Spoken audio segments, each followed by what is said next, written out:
19 horas con 3 minutos, 19 con 3. ¿Cómo les va? Bienvenidos, bienvenidas a Puntos de Vista. Ya estamos iniciando el programa del día de hoy después del pase con nuestro compañero Julio Caballero y todo el equipo del Noticiero Central. Ya damos paso a Puntos de Vista para hablar de temas que atañen un poco al movimiento que ya se viene generando como previa a las siguientes elecciones. 2026 sabemos que va a ser un año con muchísimas actividades en distintos ámbitos en nuestro país, pero también principalmente lo que tiene que ver con las internas y posteriormente las elecciones municipales que nos esperan. Ante ese escenario hay ya movimiento político bastante interesante, hay figuras que van apareciendo, pero también hay movimiento a nivel electoral, traslados electorales, algunas denuncias que ya han hecho senadores de la oposición de traslados dentro de todo llamativos, en particularmente la ciudad de Asunción, que podrían cambiar un poco el escenario y el panorama electoral de cara a qué es lo que van a elegir en cuanto al próximo intendente, por ejemplo, de la ciudad de Asunción, y por qué no también hablar de otros municipios. De eso queremos hablar el día de hoy con nuestros invitados, además de otros temas también que, como decimos, ya se ponen en el tintero en torno a lo que va a ser el 2026 con las internas y las municipales. Por eso queremos saludarlos a ellos, darles la bienvenida y agradecerles también por haber aceptado la invitación. Nos acompaña el senador por Yo Creo y miembro del mismo equipo político, el senador Rubén Velázquez. ¿Cómo le va? Gracias por venir, senador. Hola Fernanda, ¿qué tal? ¿Cómo estás? Muchísimas gracias por la invitación, un gusto estar aquí. Un saludo a la audiencia, al canal, y un saludo aquí a mi amigo de larga data, Reinaldo del Valle, funcionario de la Justicia Electoral. Gracias, senador. Y también queremos saludar a Reinaldo del Valle, él es coordinador de oficinas distritales de la Dirección General de Registro Electoral. ¿Cómo le va? Gracias por venir. Buenas noches, Fernanda. Agradecido por esta invitación. Aquí estamos para poder brindar todas las respuestas que ustedes necesiten. Gracias a ambos realmente por el tiempo y por estar acá. ¿Cómo se da el tema de los traslados electorales? ¿Cómo está un poco ese panorama hasta ahora en la justicia electoral, Reinaldo?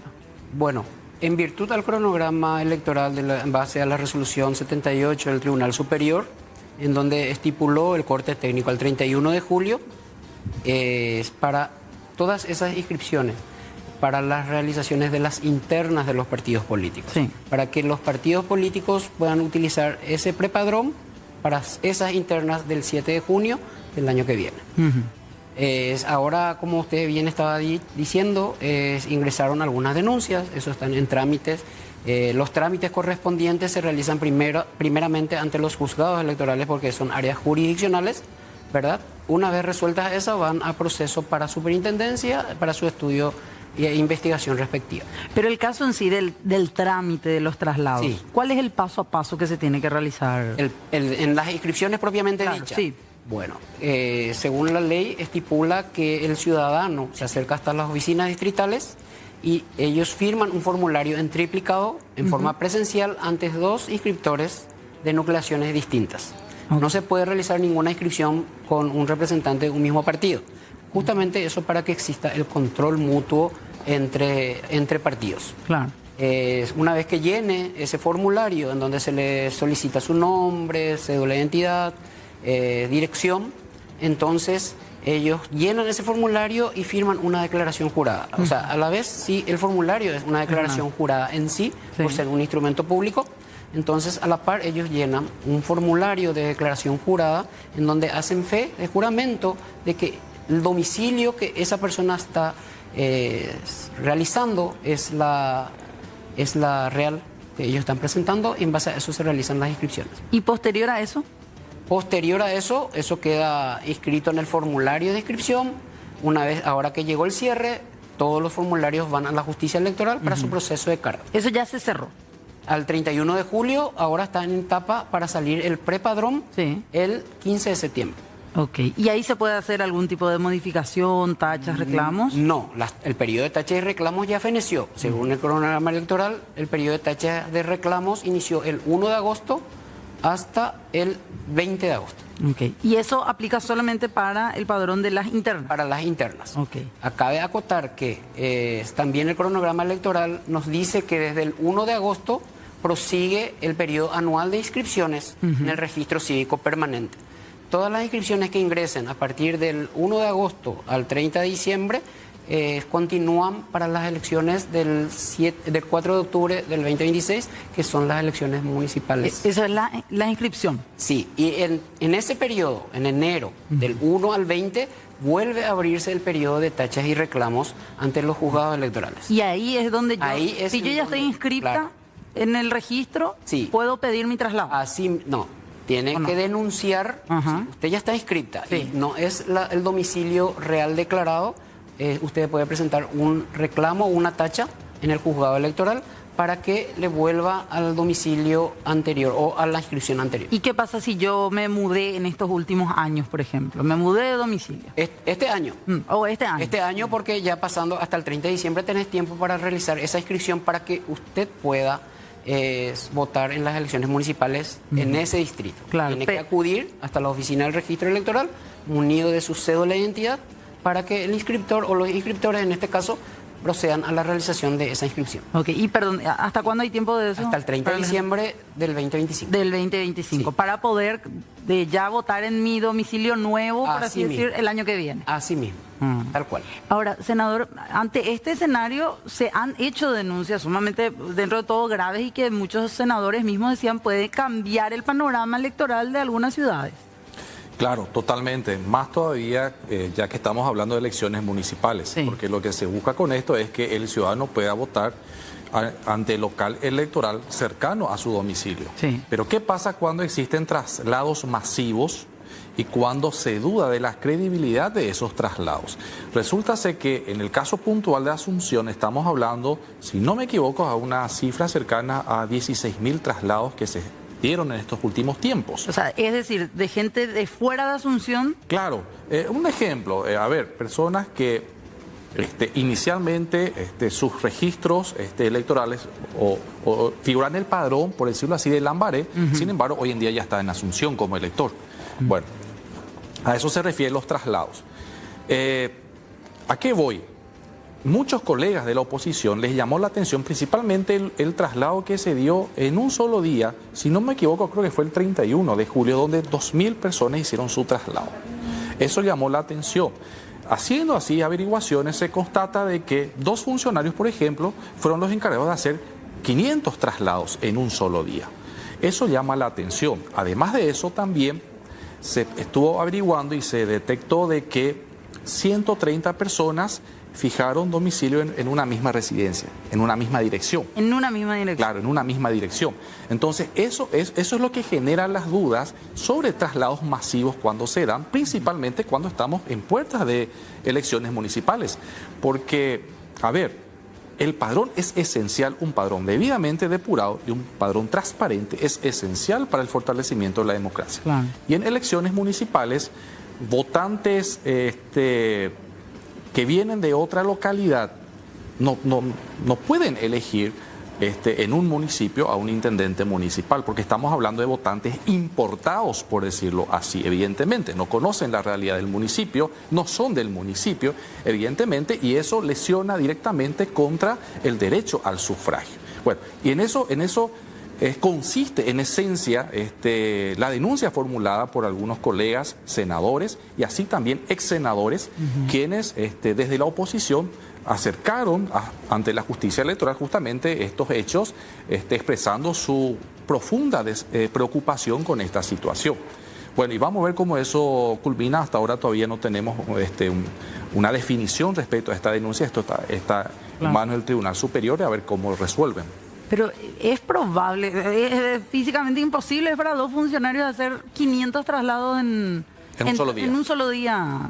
¿O eso se puede? ¿O cómo se hace? Realmente, Fernanda, existen realidades. Sí. En las oficinas a veces contamos con 2 funcionarios o contamos con más funcionarios. Claro.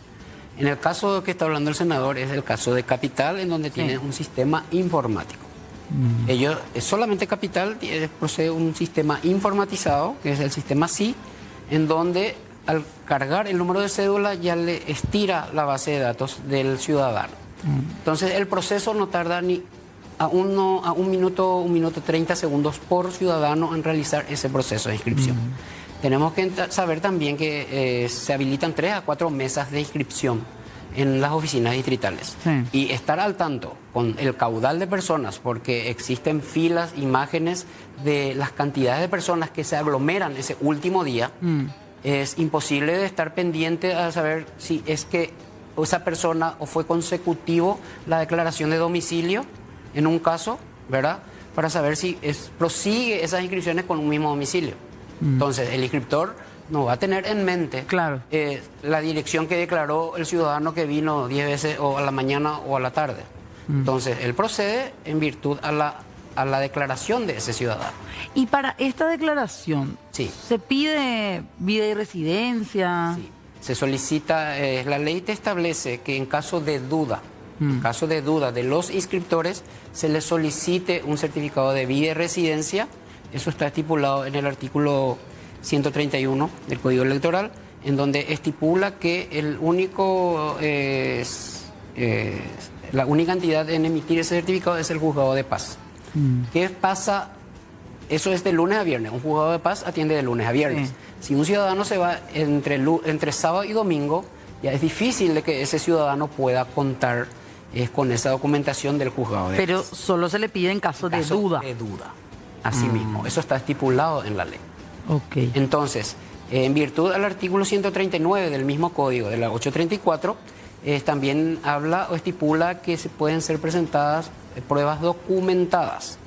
En virtud de esas pruebas documentadas, la Dirección del Registro emitió una resolución de GRE número 87, en donde como comprobantes de pruebas documentadas puedan presentarse certificados de vida y residencia de la policía local, impuestos inmobiliarios del municipio o alguna boleta de servicios básicos. Pero eso ante la duda nada más En también. caso de duda. Así mismo, eso estipula la ley. Ahora, pero acá lo cierto y concreto es que hay un temor, senador, de que ya se esté preparando el camino para hacer votar a gente que no es de un municipio, en ese municipio en particular. Claro. El temor pasa en que si esto está sucediendo en Asunción, Sí. ¿cómo estarían sucediendo en otros municipios en nuestro país, donde muchos no tienen la capacidad de hacer control, hacer un seguimiento sobre las inscripciones o los traslados realizados ante el registro cívico permanente? Entonces eso es una gran preocupación que existe. En algunos casos quizás los traslados sean menores, pero ¿qué pasa? ¿Por qué es tan importante para nosotros velar, custodiar y verificar estos traslados? Porque esto también puede incidir directamente en los resultados finales en las candidaturas plurinominales. Muchas veces quizás no incida en la candidatura del intendente, pero sí puede incidir ya en las listas de junta municipal. Entonces, ¿qué pasa? La oposición puede perder un escaño por 2 votos, por 3 votos, justamente a raíz de eventuales traslados irregulares que pudieron haberse realizado. Entonces, por eso estamos nosotros encima controlando y preocupados también. Senador, ¿y cómo, no sé si usted pudo conversar con sus otros colegas también, cómo se detecta esta falla o, por así decirlo, estos números llamativos? Lo que pasa es que los partidos políticos podemos nosotros tener representantes quienes puedan hacer un seguimiento del trabajo que hace el registro electoral en este caso. Entonces, a través de ello nosotros vamos haciendo un monitoreo, un seguimiento y un acompañamiento de todo esto, y ahí van saltando algunas informaciones que eso hace a que prestemos atención específicamente sobre algunos casos puntuales que nos hacen llegar. Ok. Y a partir de ahí, ahora queda la investigación de parte de la justicia electoral. ¿Cuánto puede tardar? Porque Depende del proceso. El proceso, eso va a superintendencia, tienen que llamar a indagaciones porque es un sumario administrativo. Eso no es un proceso judicial. La resuelta del sumario administrativo es lo que se vería a cómo llegaría ese proceso. Y eso tienen etapas, porque tienen que llamar a... ¿Cuánto puede...? La verdad que no es mi área, la parte de superintendencia, no te quiero mentir, Fernando. Claro. Pero es una preocupación, sobre todo por la cantidad de casos que mencionan en la denuncia también. Son cerca de 16.000 traslados. Realmente fueron 16.000 inscripciones, 16.000 no traslados. Sí, de 16.000 inscripciones es lo que tratan o lo que denuncian son 2.000 inscripciones, no las 16.000. También, sí. Entonces, estamos aclarando que de 16.000 inscripciones en capital declaran una cantidad, por decirlo así, de 2.000 inscripciones o 2.000 traslados que le dicen ellos. Claro. Y en total, en otras ciudades, ¿hay ese mismo caudal en el Alto Paraná, en Ciudad del Este? ¿Se da esa misma cantidad de inscripciones, de traslados también? La verdad que en estos momentos no podemos tener una veracidad porque esas inscripciones, como te expliqué anteriormente, en el interior del país, a partir de Central, para lo más recóndito del país, se utilizan talonarios de inscripción.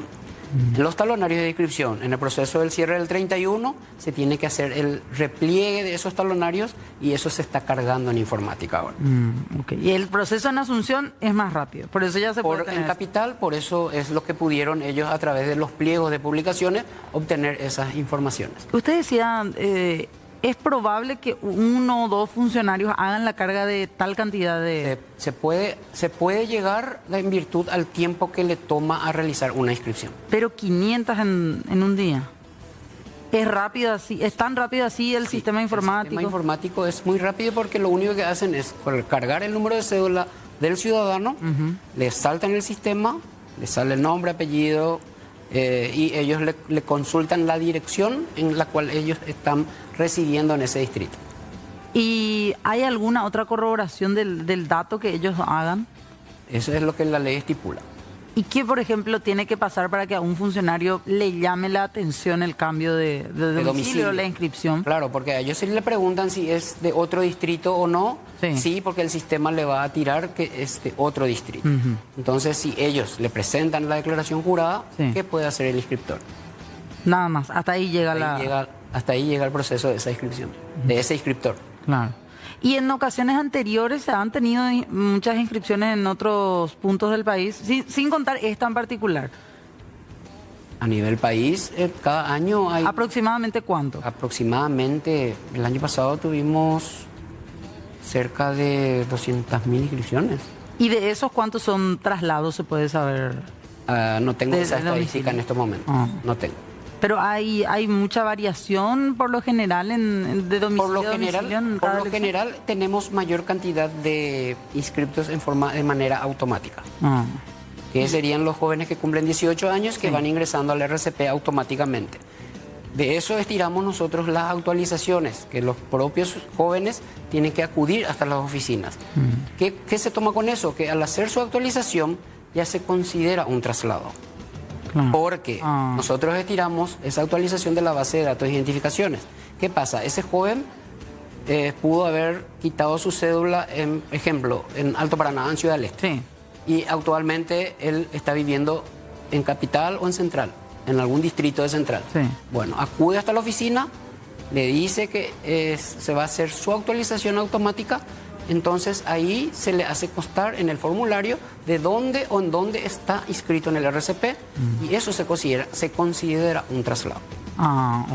Entonces hay que también dimensionar que serían los traslados irregulares o traslados reales. Claro.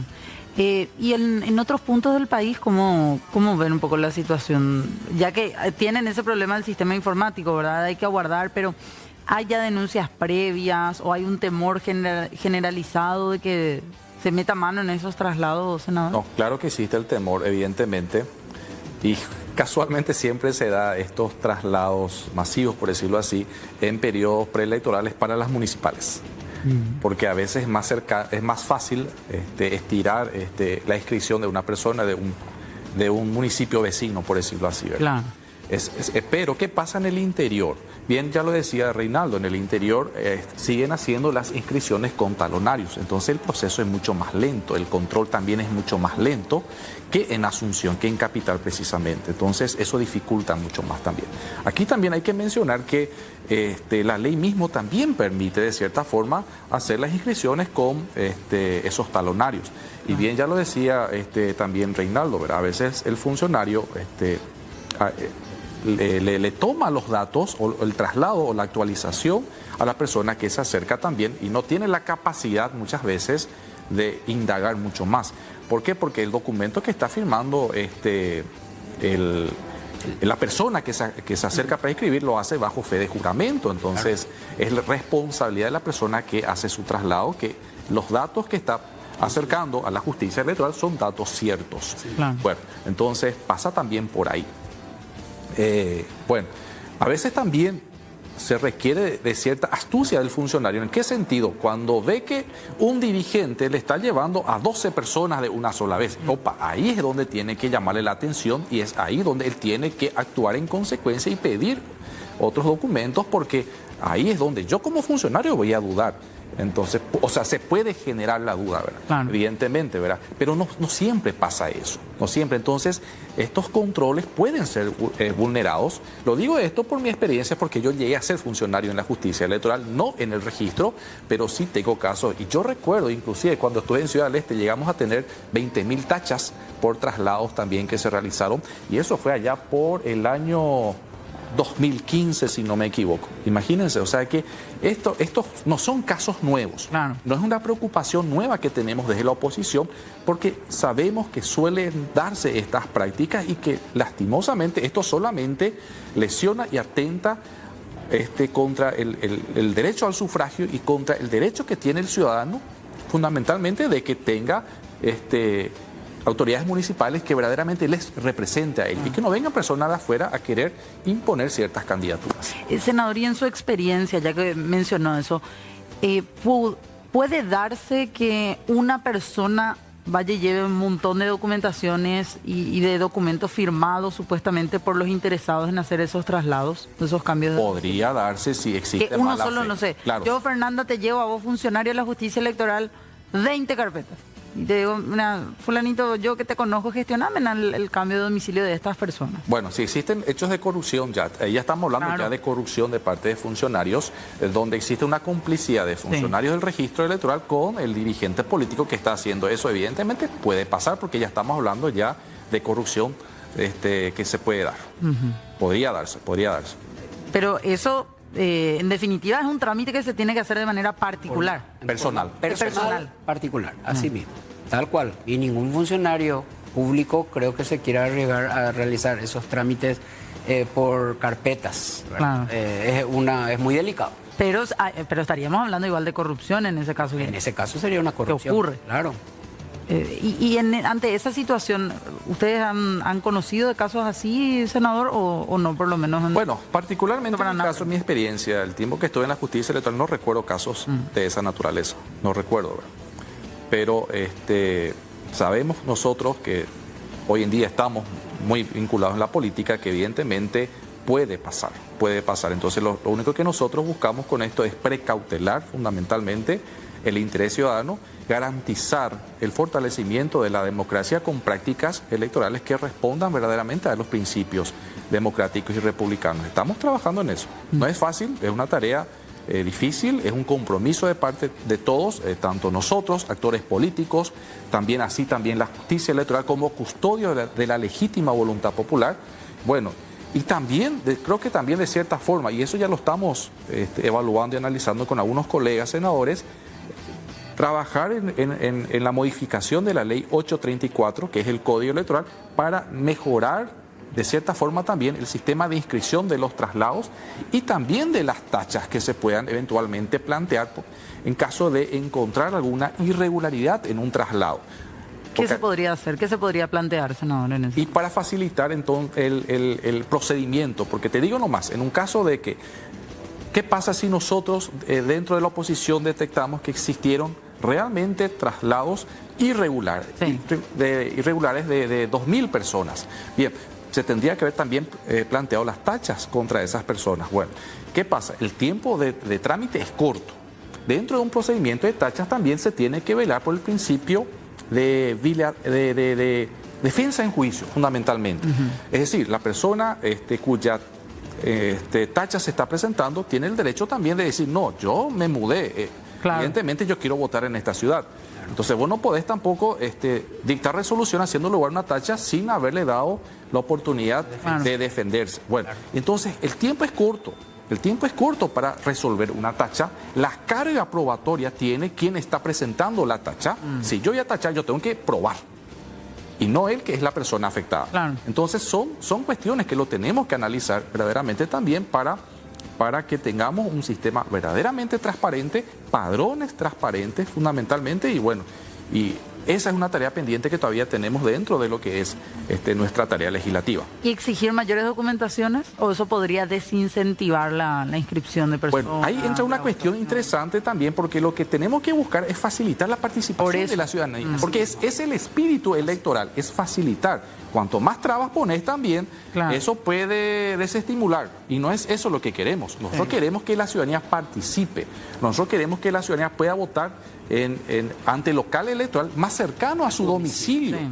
Nosotros, entonces, pero por eso digo, no es una tarea fácil, y por eso hasta hoy seguimos siempre elecciones tras elecciones, siempre discutiendo sobre los traslados, sobre las nuevas inscripciones, en fin, sobre el padrón nacional. Totalmente. Hablando de eso nada más también, ante esta cantidad de movimientos, de inscripciones también, hay personas que se acercan eventualmente a decir, no, yo en ningún momento pedí mi cambio de domicilio y terminé figurando que ya no estoy en el colegio electoral en el que antes me tocaba, por ejemplo. Actualmente en nuestra dependencia nosotros no recibimos ninguna denuncia en forma personal de ningún ciudadano en denunciar, en que diga yo no realicé mi traslado.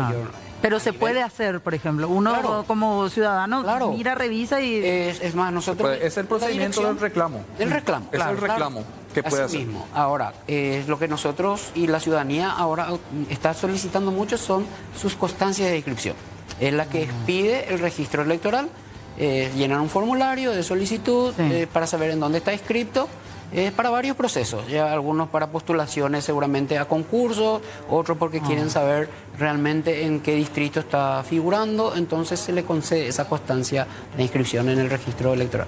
Pero el registro cívico permanente de manera online, uno puede revisar eso, ¿verdad? Sí, también está publicada en la página web, donde cada ciudadano interesado en ver en qué distrito se encuentra inscrito, puede consultar en la página web de la Justicia Electoral. Y si en caso de detectar algún cambio de su domicilio, puede también ir a hacer el reclamo. Una denuncia o un reclamo respectivo. ¿Hasta cuándo hay tiempo para eso de cara al 2026? Y en enero, al 30 de diciembre, en enero del año que viene, del 2026, que es el periodo de tachas y reclamos, ese ciudadano se acerca ante las oficinas del distrito donde reside y llena el formulario de tachas y reclamos, o en este caso reclamo, para que él pueda ser vuelto a su local anterior. Y eso se realiza, como te digo, del 2 de enero al 30 de enero y pasa ya al ámbito jurisdiccional, que son los juzgados electorales, para su proceso jurisdiccional de tachas y reclamos, para que llamen a comparecer, hagan audiencias y demás. Que eso no es difícil estimar cuánto tiempo puede tardar. Eso va desde el 2 de febrero al... No, pero un proceso en particular, por ejemplo. Creo que era hasta el 20 de febrero. Hasta el 20 de febrero, así mismo. Pero es un trámite que se hace, que no tiene ningún costo también, no. ¿Sabe? Paso para la gente que se va sumando y que le llama la atención y quiere hacer esa observación. Doctor, no, eso no tiene costo, es más, tampoco necesita del patrocinio de un abogado. Pueden acercarse ellos directamente ante el registro electoral y ahí llena un formulario. Anteriormente había un formulario de reclamo donde justamente adjuntando algunos documentos ya puede regularizar ese traslado, por decirlo así, irregular, ¿verdad? Que al detectar que sus datos figuran en otro local electoral, ¿verdad? De otra localidad, de otro municipio. Bueno, y entonces desde la oposición también es estar un poco atentos a cómo continúa la investigación en base a esa denuncia que se hacía en Asunción. Por supuesto, seguiremos atentos, seguiremos haciendo el seguimiento respectivo también al respecto. Aquí lo único que buscamos es transparentar nuestros procesos electorales y que verdaderamente los padrones electorales respondan a cada municipio, que sea realista con los electores habilitados en cada municipio y que sean ellos quienes tengan el legítimo derecho de elegir a sus futuras autoridades municipales, tanto intendentes como así también concejales municipales. Por sobre todo el temor, y lo escuchaba un poco al senador Rafael Filisola también decir, el temor es que se trasladen a electores de una ciudad en donde hay un caudal importante y los dirigentes pueden decir, bueno, acá tenemos un importante caudal que nos va a responder en las elecciones. Pero en el municipio de al lado no. Entonces vamos a trasladarle a cierta cantidad a ese municipio en donde estamos flojos. Ese es el temor principal. Claro, generalmente la práctica es eso es lo que se busca, ¿verdad? Para asegurar el resultado en una localidad pequeña, fundamentalmente, o en el caso de Asunción, que es grande, pero ¿qué pasa? Se requieren de ciertos números a veces para, quizás no ganas con eso la intendencia, pero sí podés asegurar mayorías. Asegurar mayorías en la Junta Municipal, que es también importante, porque evidentemente no solamente vos tenés que velar por lo que es la candidatura unipersonal a intendente, sino la plurinominal, que es la Junta Municipal, es muy importante porque da gobernabilidad también al intendente, o sea que el interés político se da en ambos casos, tanto en el Ejecutivo como en el Legislativo Municipal. Totalmente. Bueno, antes de cerrar nada más, señor Reinaldo, para hablar un poco, porque se vienen elecciones también en el Alto Paraná. Así mismo. Y en ese caso en particular ya no hay tiempos al cronograma y la elección se da con los electores que están ya inscritos. Al padrón de las elecciones del año pasado. Del año pasado. Ese es el padrón que se va a utilizar. Así okay. O sea, los últimos inscriptos ya no entrarían. La que iniciamos desde el 1 de marzo ya no ingresa. Ya no. Ok, para tener entonces también ese dato. Les agradecemos muchísimo a ambos por su visita. Gracias, Fernanda, a usted por la invitación, al senador Rubén Velázquez, amigo de años. Sí. Agradecido, Fernanda, por esta invitación. Gracias. ¿Se puede comunicar la gente a los números de la justicia electoral en caso de que quieran hacer reclamos, consultas también sobre sus lugares de votación? Así mismo, las líneas abiertas del 6180.000 están habilitadas para las llamadas de los ciudadanos que deseen hacer sus controles de locales de votación, dirección o lo que fuera. Absolutamente todo. ¿Podemos repetir el número, por favor? 6180.000. Espectacular. Bueno, gracias, senador, también por su visita. Fernanda, muchísimas gracias a vos por la invitación y cuando quieras, con mucho gusto, vamos a estar nuevamente compartiendo aquí. Gracias, gracias. Tenemos que hacer una pausa, 19:35, ya volvemos. En caso de que se confirme que el título de abogado del senador Hernán Rivas efectivamente llegara a ser falso. Esto teniendo en cuenta que Rivas accedió al cargo nada más y nada menos de presidente del jurado de enjuiciamiento de magistrados en su momento. Por eso es que se teme que las decisiones que él haya firmado estando en ese órgano extrapoder pudieran llegar a ser nulas en caso de que se confirme que su título es falso, como les decíamos, por las resoluciones firmadas durante su gestión como integrante, pero también, y más importante aún, como titular de dicho organismo. El proceso judicial que analiza la autenticidad del documento académico, digo bien, aún se encuentra en etapa de definición. De hecho, que han solicitado juicio oral y público y han llamado a una audiencia preliminar para el senador, es decir, están todavía en una plena etapa investigativa y se habla y se presume todavía la inocencia del legislador. Sin embargo, eso se tiene que definir en todo caso en un juicio en caso de que en la audiencia preliminar se eleve a esa instancia judicial dicha causa. Esto era lo que decían desde la oposición. Yo no recuerdo un precedente como este, pero para hacer una analogía sería lo mismo que la Corte Suprema esté integrada de una manera incorrecta y resuelva una inconstitucionalidad o cualquier otra medida, ¿verdad? Por supuesto, estando integrada incorrectamente con un miembro que no es miembro, por supuesto que las decisiones se exponen a una revisión.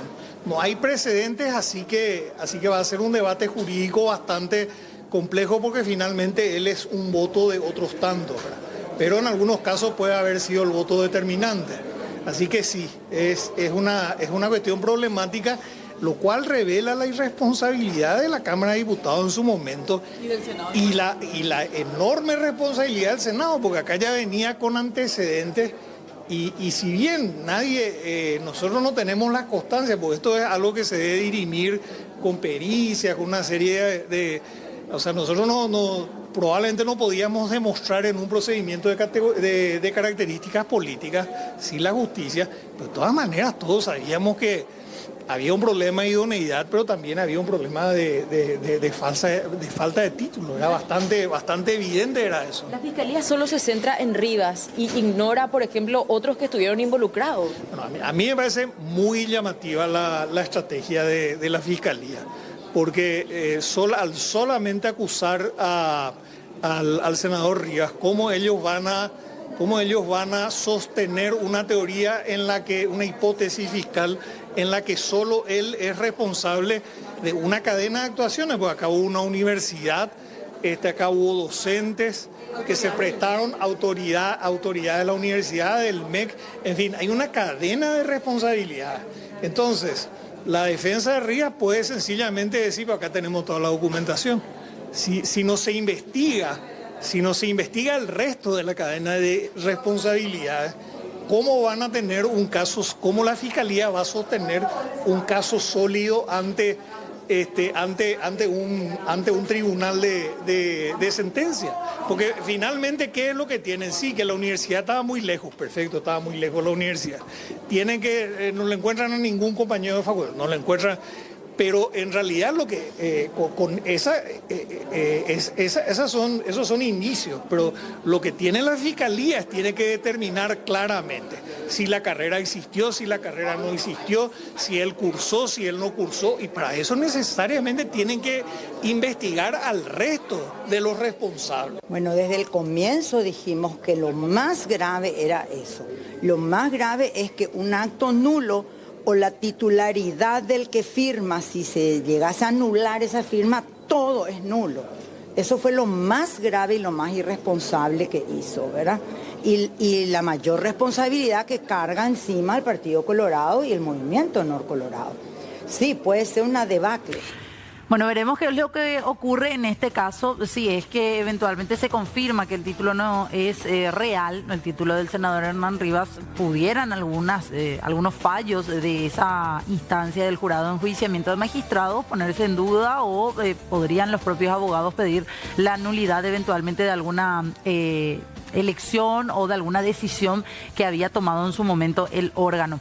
Bueno, cambiamos de tema, tenemos que hablar de lo que se espera para el próximo viernes. ¿Será feriado o no? Y ya sabemos ahora que todo dependerá netamente de la albirroja, netamente de que se dé la clasificación, porque hoy desde la Presidencia de la República dieron a conocer en este caso lo que tiene que ver con la ley 7.544. El gobierno promulgó la ley que regula los feriados nacionales en Paraguay.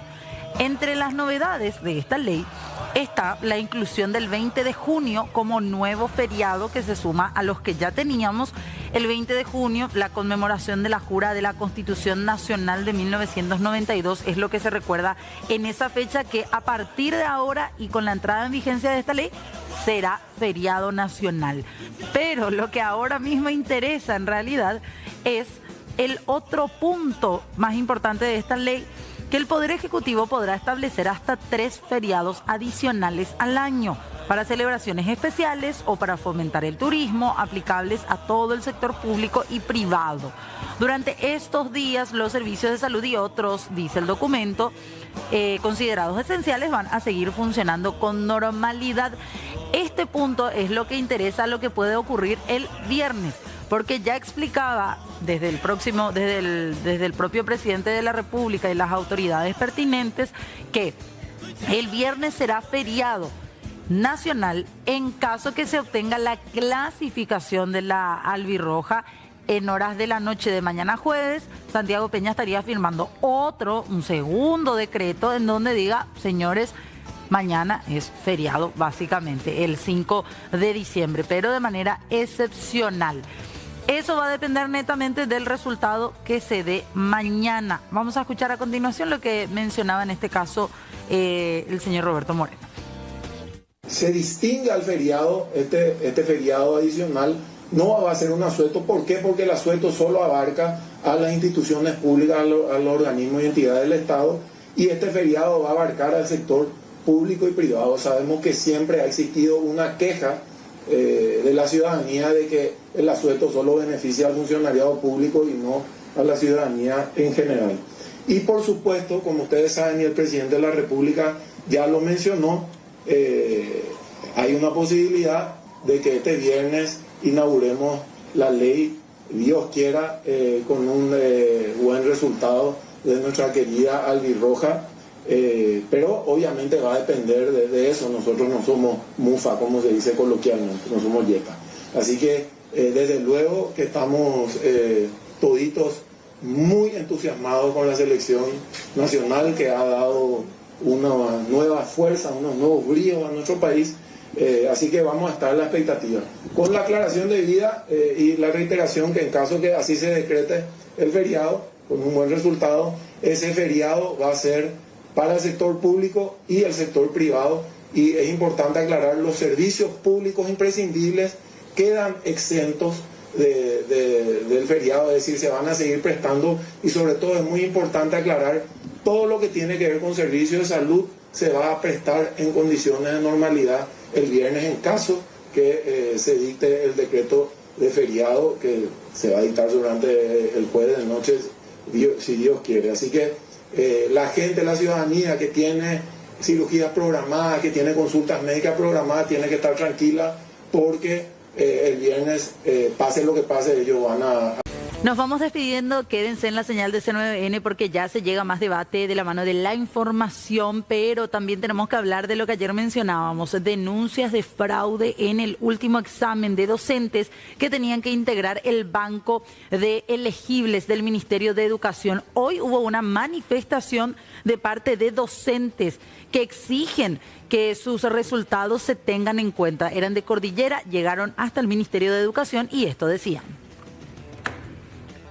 Yo creo que es una injusticia la Oyapoa porque oremos en papete y bozape a mi injusticia Oyapoa mi gente o comete a fraude o comete y ahora piomba de culpa orengo honestamente ngo ore estudiar oye sacrificar fueron meses ministro mañana se lo vare meses lo hipotapete y respuesta lo hipotai e anula orejewi ani e generaliza en duda ani e generaliza la sinvergüenza pelleú. Y acá se nota la incompetencia del ministro porque engola omoía curila supuestos aplicadores la ore morrendiana y se nota la incompetencia de ellos mismos. Manamos y personas que no tienen nada que ver, o sea, inteligencia cero. ¿Sabes por qué? Porque las muy inteligentes acuerdo no permitíamos ocurrir la fraude. Ayepa. Le tuve que dejar de lado a mi hijo para estudiar y nosotros queremos ver esas supuestas pruebas de fraude que dice el ministro. ¿Dónde están las actas por SAL?